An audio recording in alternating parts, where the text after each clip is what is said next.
মাহফুজ সাহেব, আজকে তো আপনার অফিসের প্রথম দিন, তাই না? জি স্যার। তাহলে চলুন অফিসের লোকদের সাথে আপনি পরিচয় করে দিই। Okay sir. উনি হচ্ছে মিস্টার রহিম, আপনি ওনার আন্ডারে কাজ করবেন। Okay sir. আর তার সাথে জন মিস্টার মিরাজ, ওনার থেকে সাবধান।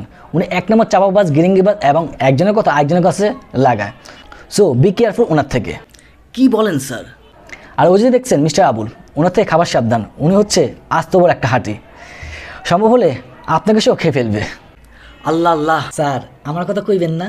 ও ও হচ্ছে বাকের, খুবই ভালো ছেলে, আমাদের পিয়ন।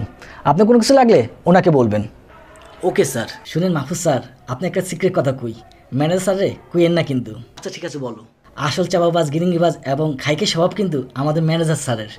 আর বাকিরা সবাই তো ভালো মানুষ। এ কি বল বাকের? স্যার আপনাকে কিন্তু কসম দিলাম, আপনি কিন্তু ম্যানেজার স্যারে কিছু কইতে পারবেন না। আল্লাহ আল্লাহ, তুমি আমার বাঁচাইছো ভাই। স্যার আপনি মাহফুজ স্যারে যতটা ভালো সহজ মনে করতে আছেন, উনি কিন্তু ততটা সহজ ভালো মানুষ না স্যার। কি হয়েছে বাকের, সত্যি করে বলো তো। আপনি চলে যাওয়ার পর কি কইছে জানেন স্যার? কি বলেছে? মাহফুজ স্যার কইলো, শোনো বাকের, আমার তো মনে হয় আসলে গিরিঙ্গিবাজ বাটপার এই বেটা ম্যানেজার স্যার। কি এসব বলেছে? আরে হ স্যার, বেটা আজকে অফিসে জয়েন করলো আর আইসাই আপনার বাটপার চিটিংবাজ করলো, দেখছেন স্যার? ওরা তো আমি খাইছি। আর প্লিজ স্যার আজকে মাহফুজ স্যারে কিছু কইেন না, কইলে বুঝে যাব আমি যে আপনি কইছি স্যার। আচ্ছা ঠিক আছে। দিছিনি পেস লাগাইয়া, আহা কি আনন্দ আকাশে বাতাসে।